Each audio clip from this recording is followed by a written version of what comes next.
ಕೃಪಾ YouTube ಚಾನಲ್ಗೆ ನಿಮಗೆಲ್ಲ ಸುಸ್ವಾಗತ. ಇವತ್ತು ನಾವು ತುಲಾ ರಾಶಿಯ ಡಿಸೆಂಬರ್ ತಿಂಗಳ ಮಾಸ ಭವಿಷ್ಯ ನೋಡೋಣ ಬನ್ನಿ. ಅದಕ್ಕೆ ಮುಂಚೆ ದಯವಿಟ್ಟು ನನ್ನ ಚಾನಲ್ನ ಲೈಕ್ ಮಾಡಿ, ಶೇರ್ ಮಾಡಿ, ಸಬ್ಸ್ಕ್ರೈಬ್ ಮಾಡೋದು ಮಾತ್ರ ಮರಿಬೇಡಿ. ಹಾಗೆ ಬೆಲ್ ಬಟನ್ನ ಹಾಕಿ. ಬನ್ನಿ ತುಲಾ ರಾಶಿ ನೋಡೋಣ. ತುಲಾ ರಾಶಿ ಲಗ್ನದಲ್ಲಿರೋರಿಗೆ ಚಂದ್ರ ಮತ್ತು ಗುರು ಇರೋ ಆ ಸ್ಥಾನ ತುಂಬ ಚೆನ್ನಾಗಿದೆ. ಗುರುವಿನ ಅನುಗ್ರಹ ಇದೆ. ಇಷ್ಟಾರ್ಥಗಳನ್ನ ಸಿದ್ಧಿಪಡಿಸ್ಕೊಳ್ಳೋ ಯೋಗ ಇದೆ. ಯಾವುದು ಬೇಕು, ಯಾವುದು ಬೇಡ, ಯಾವ್ದು ಸರಿ, ಯಾವುದು ತಪ್ಪು, ಇದನ್ನೆಲ್ಲ ಕರೆಕ್ಟಾಗಿ ನೀವು ನಿರ್ಧಾರ ಮಾಡಿದರೆ ಎಲ್ಲ ಸರಿ ಆಗುತ್ತೆ. ನಿಮಗೆ ಒಂದು ತಾಪತ್ರೆ ಇರುತ್ತೆ, ನಿಮಗೆ ಏನೋ ಒಂದು ಟೆನ್ಷನ್ ಇರುತ್ತೆ, ಮನೆಯಿಂದ ಏನೋ ಅಡ್ಡಿ ಬರ್ತಾ ಇರುತ್ತೆ, ಇಲ್ಲ ಕೆಲಸ ಕಾರ್ಯದಲ್ಲಿ ಅಡ್ಡಿ ಬರ್ತಾ ಇರುತ್ತೆ, ಇಲ್ಲ ಏನೋ ಒಂದು ಕೆಲಸ ಮಾಡಬೇಕು ಅಂದ್ಕೊಂಡಿರ್ತೀರ, ಅದಾಗ್ತಿರಲ್ಲ. ಅದೆಲ್ಲ ಆಗಬೇಕು ಅಂತ ಅಂದರೆ ನಿಮ್ಮ ಮನಸ್ಸನ್ನು ನೀವು ವಿಚಲಿತ ಮಾಡ್ಕೋಬಾರ್ದು. ನೀವು ಕರೆಕ್ಟಾಗಿ ಒಂದು ನಿರ್ಧಾರ ಮಾಡಿಕೊಂಡು ಇರಬೇಕು.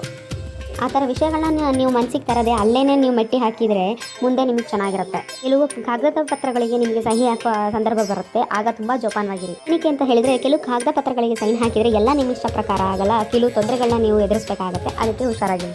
ಮಾತಾಶ್ರೀ ಅಂದರೆ ನಿಮ್ಮ ತಾಯಿ ಜೊತೆಗೆ ತುಂಬ ಚೆನ್ನಾಗಿ ಬೆರೆಯೋದು, ಅವ್ರ ಜೊತೆ ಚೆನ್ನಾಗಿ ಮಾತಾಡೋದು, ಇದನ್ನೆಲ್ಲ ನೀವು ಮಾಡೋದ್ರಿಂದ ನಿಮಗೆ ಅವ್ರ ಜೊತೆ ಸಂಬಂಧ ತುಂಬ ಚೆನ್ನಾಗಾಗುತ್ತೆ ಮತ್ತು ಅವರ ಆಶೀರ್ವಾದದಿಂದ ನಿಮಗೆ ಮುಂದೆ ಎಲ್ಲ ಚೆನ್ನಾಗಿರುತ್ತೆ.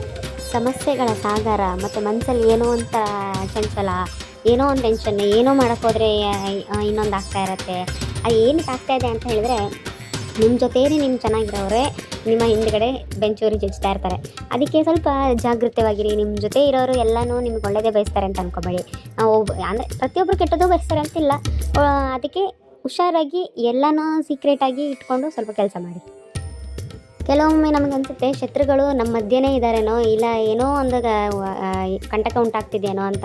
ಇದೇನಕ್ಕೆ ಆಗ್ತಿದೆ ಅಂತ ಹೇಳಿದ್ರೆ ನಿಮ್ಮ ಜಾತಕದಲ್ಲಿ ಶನಿ ಇರೋದ್ರಿಂದ ಅಷ್ಟು ಜಾಗೃತವಾಗಿರಬೇಕು. ಪರಿಹಾರಕ್ಕಾಗಿ ನಿಮ್ಮ ಹತ್ತಿರದಲ್ಲಿ ಬೇವಿನ ವೃಕ್ಷ ಅಥವಾ ಸೋಮೇಶ್ವರ ಸಾಂಬಶಿವ ದೇವಸ್ಥಾನಕ್ಕೆ ಬಂದು ಶಿವ ಮಂತ್ರವನ್ನು, ಇಲ್ಲಾಂದರೆ ಅಥವಾ ವೃಕ್ಷದ ಮುಂದೆ ಒಂದು ದೀಪ ಹಚ್ಚಿ ನಮ್ಮಲ್ಲಿರೋ ಅಂಧಕಾರವನ್ನು ದೂರ ಮಾಡಪ್ಪ ಅಂತ ಹೇಳೋದ್ರಿಂದ ಇದರಿಂದ ಭಾಳ ಅನುಕೂಲವಾಗುತ್ತೆ ನಿಮಗೆ. ಶುಕ್ರನ ಆಸ್ಥಾನ ಚೆನ್ನಾಗಿರೋದ್ರಿಂದ ಆರ್ಥಿಕ ಪರಿಸ್ಥಿತಿ ಸ್ವಲ್ಪ ಮಟ್ಟಿಗೆ ಅಭಿವೃದ್ಧಿ ಆಗುತ್ತೆ.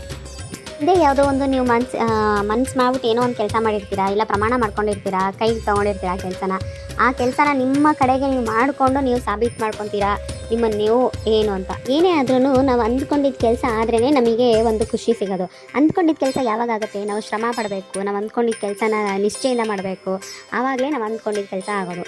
ಅಂಥ ಒಂದು ಕಾಲ ನೀವು ಸಿದ್ಧಿ ಮಾಡ್ಕೊಳ್ಳೋಂಥ ಕಾಲ ಇದಾಯಿತು. ಅದಕ್ಕೆ ನೀವು ಕುಲದೇವರನ್ನ ಪ್ರಾರ್ಥನೆ ಮಾಡ್ಕೊ, ಖಂಡಿತ ನಿಮಗೆ ಅದರಿಂದ ಇಷ್ಟಾರ್ಥಗಳನ್ನು ಸಿದ್ಧಿ ಮಾಡ್ಕೊತೀರಾ. ಯಾವ್ದು ನಮಗೆ ಬೇಕು, ಯಾವ್ದು ಬೇಡ ಅಂತ ಅನ್ನೋದು ಒಂದು ನೀವು ತಲೆಯಲ್ಲಿ ಇಟ್ಕೊಬೇಕು.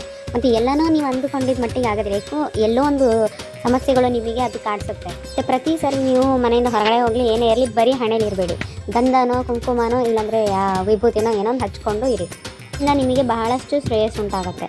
ಬುಧ ಮತ್ತು ಚಂದ್ರನ ಇಬ್ಬರು ಅನುಗ್ರಹವೂ ಇದೆ. ಬುಧ ಮತ್ತು ಚಂದ್ರನ ಅನುಗ್ರಹ ಇದ್ದಾಗ ಇಷ್ಟಾರ್ಥಗಳನ್ನು ಸಿದ್ಧಿಪಡಿಸ್ಕೋಬೋದು, ಸಮಾಧಾನನ ದೂರ ಮಾಡ್ಕೊಳ್ಬೋದು, ಸಮಾಧಾನನ ಪಡ್ಕೊಳ್ಬೋದು. ಸತ್ಯವನ್ನು ತಿಳ್ಕೊಂಡು ನೀವು ನಡೆದ್ರೆ ನೀವು ಅದರದ್ದು ಫಲಾನಿಗಳು ನಿಮಗೆ ಸಾಕಷ್ಟು ಸಿಗುತ್ತೆ. ನಿಮ್ಮ ಕುಲದೇವರನ್ನ ಪ್ರಾರ್ಥನೆ ಮಾಡಿಕೊಂಡು ಗುರು ಹಿರಿಯರನ್ನು ಮನೆಯಲ್ಲಿರೋರನ್ನ ನೀವು ಸ್ಪರ್ಶ ಮಾಡಿಕೊಂಡು ನೀವು ಯಾವುದೇ ಕಾರ್ಯಗಳನ್ನ ಮುಂದೆ ಹೋಗಿ.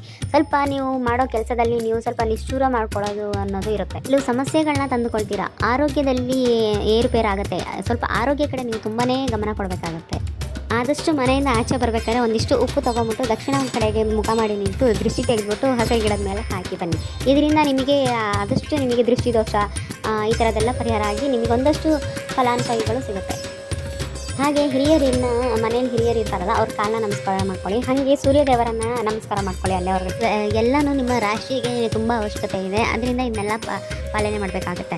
ಅದರ ಜೊತೆಗೆ ನೀವು ಮಹಾಗಣಪತಿಯೇ ಸಮೇತ ನೀವು ಪ್ರಾರ್ಥನೆ ಮಾಡಬೇಕು. ಮಹಾಗಣಪತಿಯ ಸ್ತೋತ್ರನ ನೀವು ಆದಷ್ಟು ಹೇಳ್ಕೊಳ್ಳಿ. ಯಾವ ಮಾರ್ಗದಲ್ಲಿ ನಡೆದ್ರೆ ನಮಗೆ ಒಳ್ಳೆಯದಾಗುತ್ತೆ ಅಂತ ಅರಿವು ನೀವು ತಿಳ್ಕೊಂಡು ನಡೆದ್ರೆ ನಿಮಗೆ ತುಂಬ ಹೆಚ್ಚಿನ ಫಲ. ಆದರೆ ಇದಾಗೋದಿಲ್ಲ. ಎಲ್ಲೋ ಒಂದು ಸಮಸ್ಯೆ ನಿಮಗೆ ಕಾಣ್ತಾ ಇರುತ್ತೆ. ಎಲ್ಲ ಕಡೆ ಸ್ವಲ್ಪ ತಾಳ್ಮೆಯಿಂದ ಇರಿ. ನಮ್ಮ ಗ್ರಹಗತಿಗಳು ಚೆನ್ನಾಗಿಲ್ಲ ಅಂತ ಹೇಳಿದಾಗ ನಾವು ಸ್ವಲ್ಪ ತುಂಬ ವಿಷಯಕ್ಕೆ ಮೂಗು ತೋರಿಸ್ಬಾರ್ದು.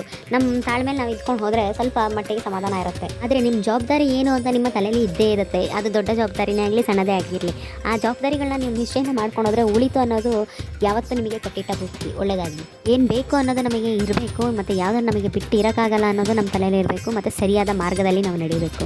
ಹನುಮನ ಸಮೇತ ಪ್ರಾರ್ಥನೆ ಮಾಡಿ. ಹನುಮನ ಪ್ರಾರ್ಥನೆ ಮಾಡೋದ್ರಿಂದ ನಿಮಗೆ ಒಂಚೂರು ಧೈರ್ಯ, ಆತ್ಮವಿಶ್ವಾಸ ಬರುತ್ತೆ. ಆದರೆ ಆ ಧೈರ್ಯನೂ ಸಮೇತ ಬರಬೇಕಾದ್ರೆ ನಾನು ನನ್ನದು ಅನ್ನೋದು ಸ್ವಲ್ಪ ಅಹಂಕಾರ ಬಿಟ್ಟು ನಾವು ಒಳ್ಳೆ ಕಡೆಗೆ ಹೆಜ್ಜೆ ಹಾಕಿದರೆ ಆ ಹನುಮಂತನು ನಿಮ್ಮ ಕಡೆ ನಿಮ್ಮ ಜೊತೆಗೆ ಹೆಜ್ಜೆ ಹಾಕ್ಕೊಂಡು ನಿಮಗೆ ಒಳ್ಳೆಯದನ್ನು ಉಳಿತಿನ ಮಾಡ್ತಾನೆ.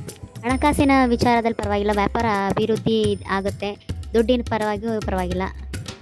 ಯೋಗಿಗಳು ನಿಮಗೆ ತುಂಬ ಚೆನ್ನಾಗಿದೆ. ನೀವು ಅಂದುಕೊಂಡಿದ್ದ ಕೆಲಸನ ಹೆಚ್ಚಿನ ಫಲಾನುಭವಾಗಿ ಸಿದ್ಧಪಡಿಸ್ಕೊಳ್ತೀರಾ ಅಂತ ಅದೃಷ್ಟ ನಿಮ್ಮದು. ಆದರೆ ಪ್ರಾರಂಭಿಕದಲ್ಲಿ ನಿಮಗೆ ಬರುವ ತೊಂದರೆಗಳನ್ನು ನೀವು ಹೆದರಿಸ್ಕೊಂಡು ಮುಂದೆ ಹೋದರೆ ನಿಮ್ಮ ಎಲ್ಲ ಯಶಸ್ವಿಗೆ ನೀವೇ ದಾರಿ. ನೀವು ಅಂದ್ಕೊಂಡಿದ್ದ ವಿಷಯ ನಿಮಗೆ ಸಕ್ಸಸ್ ಆಗಬೇಕಂದ್ರೆ ನೀವು ತಾಳ್ಮೆ ಅನ್ನೋದು ತುಂಬಾ ಇರಬೇಕು. ಯಾವುದೇ ವಿಷಯಕ್ಕೆ ನಾನು ಆವಾಗಲೇ ಹೇಳ್ದಂಗೆ ಮುಖ ತೋರಿಸ್ಕೊಂಡು ಹೋಗಬೇಡಿ. ಸ್ವಲ್ಪ ತಾಳ್ಮೆ ಅನ್ನೋದು ತುಂಬಾ ಇರಬೇಕು ನಿಮ್ಮಲ್ಲಿ. ದೂರ ಪ್ರಯಾಣಗಳು ನಿಮಗೆ ಬರುತ್ತೆ.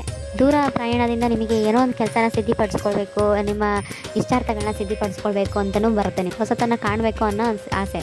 ಮತ್ತು ವಿದ್ಯಾರ್ಥಿಗಳಿಗೆ ನಾವು ಗೆಲ್ಲಬೇಕಿದ್ರಲ್ಲಿ ಅನ್ನೋದು ತುಂಬ ಆಸೆ ಇರುತ್ತೆ. ಆದರೆ ಮನಸ್ಸು ತುಂಬ ಚಂಚಲವಾಗಿರುತ್ತೆ ಅವರಿಗೆ. ಒಂದು ನಿರ್ಧಾರನ ನೀವು ಎದುರುಗಡೆ ನಿಂತು ತೊಗೊಳೋದ್ರಿಂದ ಎಲ್ಲನೂ ಸರಿಯಾಗುತ್ತೆ. ಆದರೆ ಆ ನಿರ್ಧಾರನ ತೊಗೊಳ್ತಿಲ್ಲಲ್ಲ, ಎಲ್ಲೋ ಒಂದು ಕಡೆ ನಿಮಗೆ ಚಂಚಲ ಮನಸ್ಸುಗಳು, ಹಿರಿಯರು ಹೇಳಿದ ಮಾತನ್ನು ಕೇಳೋದಿಲ್ಲ. ಇಲ್ಲಾಂದರೆ ನಿಮ್ಮ ಸ್ವಂತ ಬುದ್ಧಿನೂ ನೀವು ಕೇಳೋಕ್ಕಾಗ್ತಿಲ್ಲ. ಅದೇ ಇಂಥ ವಿಷಯದಲ್ಲಿ ನೀವು ಸ್ವಲ್ಪ ತುಂಬಾ ಎಚ್ಚರಿಕೆಯಾಗಿರಬೇಕು. ಈ ಥರ ಎಲ್ಲ ಆಗ್ತಿದೆ ಅಂದಾಗ ಒಂದು ಚುಟಿಕೆಯಷ್ಟು ಬೆಲ್ಲ, ಒಂದು ಚುಟಿಕೆಯಷ್ಟು ಕಡಲೆಬೇಳೆ, ಅವೆರಡನ್ನು ಸೇರಿಸಿ ನೀವು ದೃಷ್ಟಿ ತೆಗೆದುಬಿಟ್ಟು ಒಂದು ಚೂರಲ್ಲಿ ನೀರು ಹಾಕಿ. ಆ ಬೆಲ್ಲ ಕರಗಿದ ತಕ್ಷಣ ಅದನ್ನು ತೆಗೆದುಬಿಟ್ಟು ಹಸಿರು ಬುಡಕ್ಕೆ ಹಾಕಿಬಿಡಿ. ಫಲ ಸಿಗಬೇಕು ಅಂತ ಹೇಳಿದ್ರೆ ಸಣ್ಣ ಪುಟ್ಟ ನೀವು ಪರಿಹಾರಗಳನ್ನ ಮಾಡಲೇಬೇಕು. ಹಾಗೆ ಮನೆ ದೇವರನ್ನ ಪ್ರಾರ್ಥನೆ ಮಾಡೋದನ್ನು ಮರಿಬೇಡಿ. ಎಲ್ಲರಿಗೂ ಒಳ್ಳೆಯದಾಗಲಿ ಅಂತ ಭಾವಿಸ್ತಾ ನಮಸ್ತೆ, ಶುಭೋದಯ.